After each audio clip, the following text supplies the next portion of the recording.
Hello, just a quick video. We're about to get on the tunnel to go to France, and it's just occurred to me that I need to find out one, if the headlights change to left-hand drive, and changing the miles per hour to kilometers.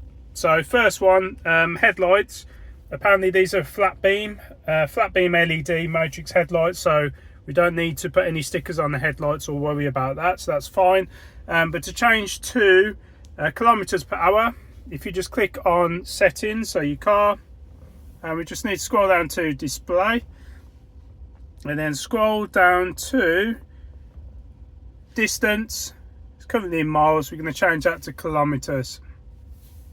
Okay, so that should come up with the destination. That should also switch our miles per hour speedometer into kilometers per hour. I'll put a quick video on just to clarify that that has happened once we get to the other side.